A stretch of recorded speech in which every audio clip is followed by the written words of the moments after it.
So we want to speak about the issue of al-isbal, the issue of dragging one's garments below his ankles. And this is particular to the men.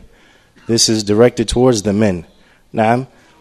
And as we mentioned earlier, when we're fasting, we want to leave off these sinful things. We want to leave off sins.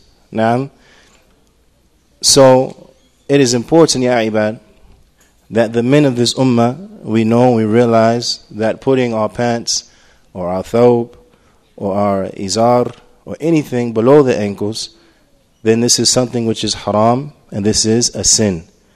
And the individual that does such a thing has been threatened with a great threat. So we need to take heed of this. And this is if we truly want to be successful.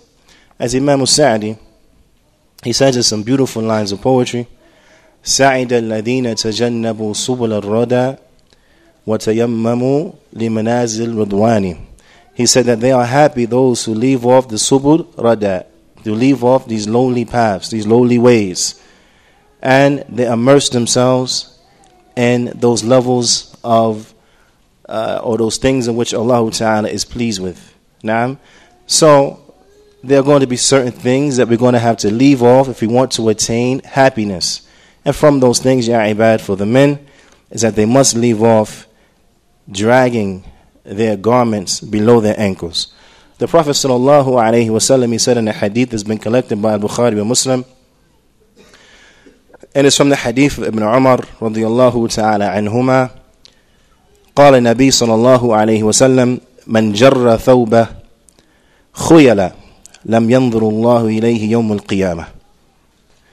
The Prophet ﷺ, he said that whoever drags his garments out of pride, out of haughtiness, out of conceit, meaning they're dragged below his ankles, naam, out of conceit, out of pride, and the like, then Allah Ta'ala will not look at that individual Yawmul Qiyamah. Then Allah won't look at that individual Yawmul Qiyamah. So for such a thing to happen, that Allah Ta'ala will not look at you, who in their right mind will have the audacity to say, oh, that's just a small issue.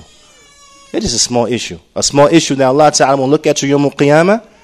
Wallahi, this is not a small issue. This is a big issue. نعم. وقال النبي صلى الله عليه وسلم في حديث ما أسفل من الكعبين من الإزار ففي النار.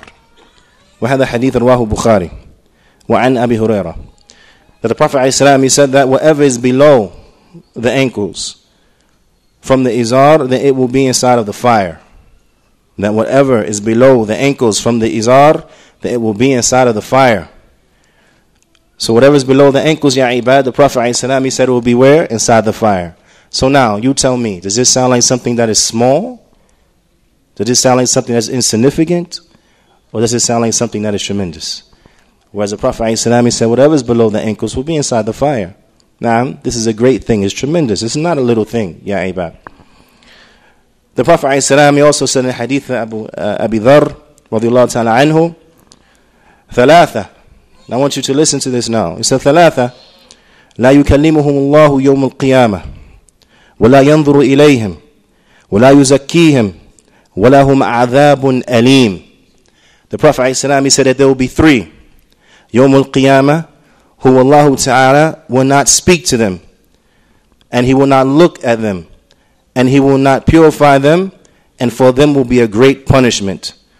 And the Prophet ﷺ, he began to enumerate them, and the first one, he said, al-musbil. The first one was the one who keeps his garments below his ankles. The first one is the man who keeps his garments below his ankles. That Allah Ta'ala will not speak to them.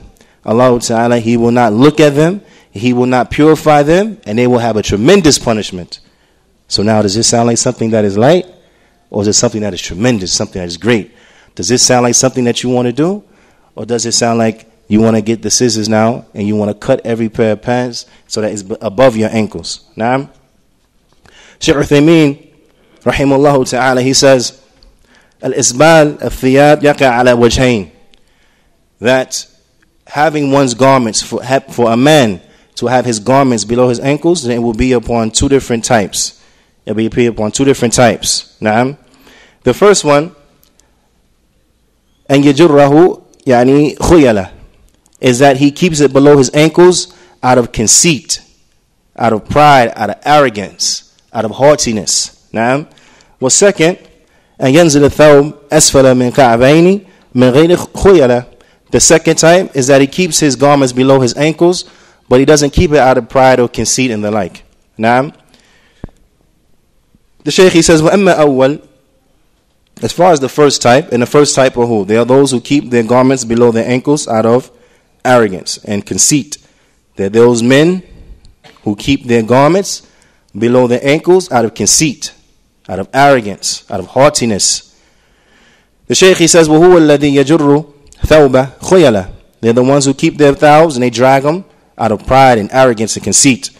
وَأَنَ النَّبِيُّ صَلَى اللَّهُ عَلَيْهِ وَسَلَّمْ ذَكَرَ لَهُمْ الْعُقُوبَاتِ وَيَعَذَ بِاللَّهِ, أو أربع العقوبات وَيَعَذَ بِاللَّهِ. The Prophet ﷺ, he mentioned that they will have 4 punishments. That the one who drags his garments below his ankles out of conceit, he will have 4 punishments. 4 punishments. The Shaykh, he says, Al-awwal, the first punishment is what? لا يكلمهم الله, that Allah will not speak to them.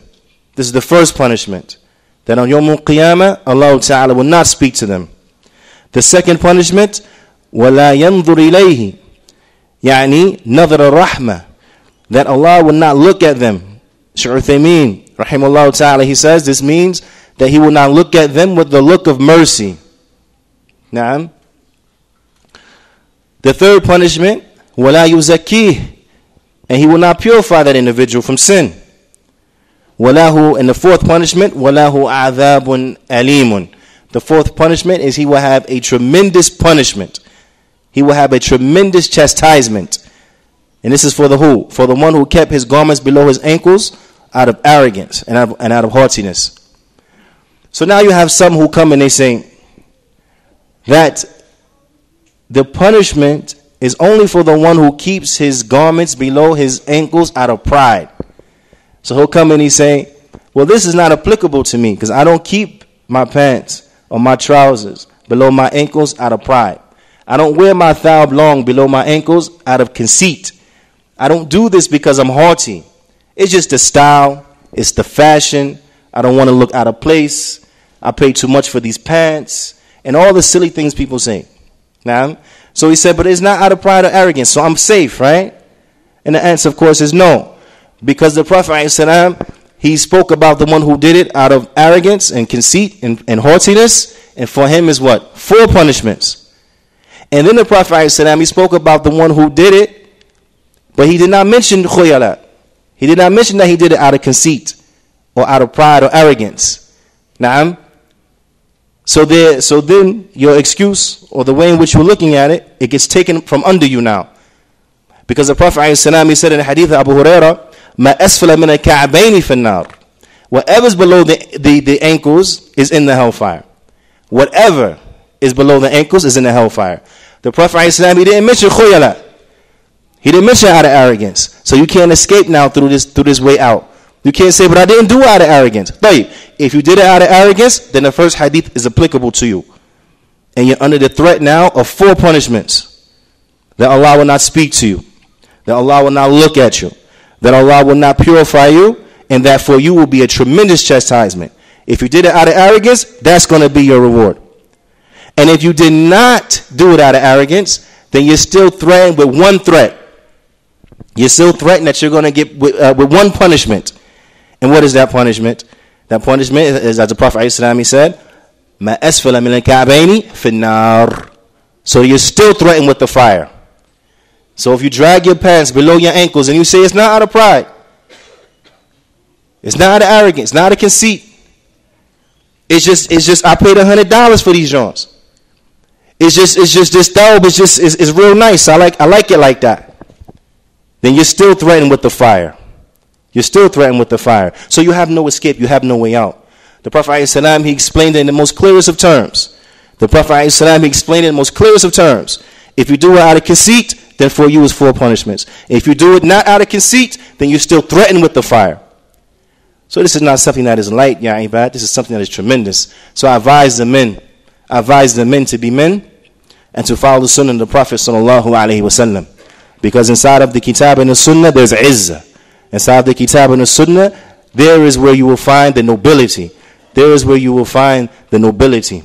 And there is no nobility outside the Kitab and the Sunnah. If you look for nobility outside of the Kitab and the Sunnah, you will find nothing but humiliation. Nothing but humiliation. All the nobility is inside of following the Kitab and following the Sunnah. Naam. So if we want to be successful, ya ibad, then inshallah ta'ala we will take the scissors to the pants and we'll hem them up. We'll get the thawbs hemmed up. Bithnillahi ta'ala. Because we're not caring about people saying, but you rocking the floods. Look at your high waters and the X, Y, and Z. We don't care about that. We say this is a sunnah. The sunnah Mustafa. What you people say has no credence for me. I don't pay it no mind. The only thing that's important to me is following the Prophet sallallahu alaihi wasallam. And inshallah ta'ala, this is from the ways that we could better ourselves, inshallah. So if we were those who perhaps we didn't know these narrations before, and we were having our pants low, and we were having our thawbs low and our izar low, then inshallah now we'll keep it high. If we're from those sisters now who are listening to this, and they didn't know of these narrations before, they had forgotten about them, then inshallah ta'ala they will make sure that the men in their family, that they will keep their pants and their trousers and their thawbs and their izars above their ankles, inshallah ta'ala. If they have the skills to sew, then they will sew up the clothes for the males in their family, so they have no excuse, bithnillahi ta'ala. If they don't have the skills to sew, then they'll tell the husband, la bats, inshallah, I will take your stuff to the cleaners and we'll get them hemmed up for you, inshallah ta'ala.